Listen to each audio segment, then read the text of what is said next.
Welcome to Front Page Index. My name is Alex Dadig.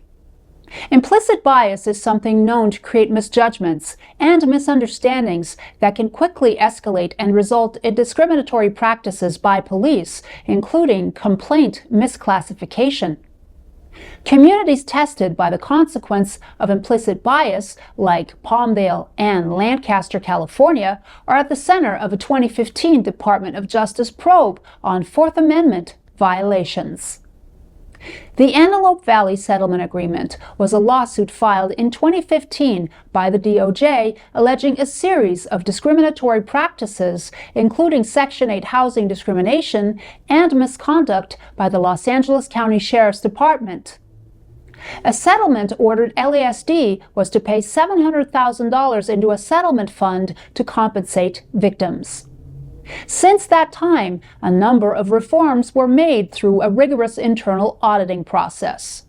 So we are very close to what I'm calling the finish line of fully complying with this specific settlement agreement. Our goal is to ensure that we deliver constitutional policing services to Los Angeles County in a way that keeps our neighbors and deputies safe and builds trust between our deputies and the communities that we are out there serving. Sheriff Robert Luna credits the Los Angeles County Board of Supervisors for funding of the Office of Constitutional Policing and implementing the two-captain leadership model designed to promote accountability, reduce use of force backlogs, and eliminate deputy gangs. For perspective, if I go back to March and April of 2023, I was informed by the monitors and the Department of Justice that they were very frustrated by years of little or no progress and were planning to take us back to federal court for noncompliance with the agreement, which could have resulted in the department losing control of certain aspects of our operations. In 2025, uses of force decreased department-wide by 11.3%. and they decrease by 12.5% in the Antelope Valley. Crime countywide is down. In 2025, we saw a 12.4 decrease in Part 1 crimes. Department-wide, we've seen a 13.5 decrease in the Antelope Valley. And again, I can't say enough about our leadership up there and the deputies that are actually working on the street, working with our community. Recommendations were made by the Antelope Valley Monitor to implement new training to gain compliance. Appropriate metrics generated by data-driven models evaluated Fourth Amendment protocols of voluntary consent, backseat detentions, probation and parole searches, and legal requirements for the scope and level of police intrusion. This includes the differences between probable cause, reasonable suspicion, and mere speculation. Regarding data, we cannot fix what we cannot measure. Much of the department's data is now online, accessible to any member of the public. If you're interested and you're not aware of it, lasd.org/transparency. We're as transparent now as we've ever been. Bringing the settlement requirements into compliance required massive amounts of data collection. This data was then used to create best practices for deputy interaction and community engagement through problem-oriented policing models which study crime trends in a 50-block ratio on average. Problem-oriented policing also provides a framework of important data on flashpoints in crime-prone areas.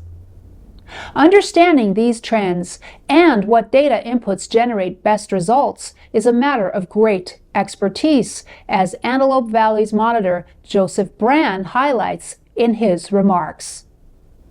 I'm going to go back to the chart here and ask you to take a look at that. More so, I would ask you to go back and take a look at the monitoring reports for the years that preceded this. We have been at this, the monitors, the U.S. Department of Justice, the Los Angeles Sheriff's Department, everybody that's been working on this has been committed to this now for almost 11 years. It's only in the last 3 years or so that we have seen significant progress. And these charts here really reflect that. It's amazing to me what strong leadership, a commitment within the organization, ownership for results, and a high level of accountability can accomplish in an organization. Information and data have to drive that, but that's only the beginning stage of it. People have to own it, they have to buy into it, they have to believe in it. Understanding crime trends and flashpoints can be as simple as looking at geographic information systems like a CompStat map, for example. For police agencies, these maps are invaluable to determine a variety of factors, including deployment. In layman's terms, these crime mapping systems are similar to a type of weather report where crime can be predicted based on a variety of inputs which generate an algorithm forecasting what trends could be on the rise. These include, for example, vehicle break-ins during a sporting event or traffic accidents during a major storm.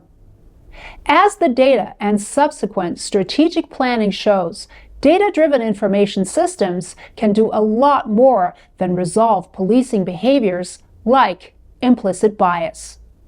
They can also save lives. From the front lines of America's leading political news and opinion, I'm Alex Dadig with Front Page Index, current events, law, crime, and politics for you.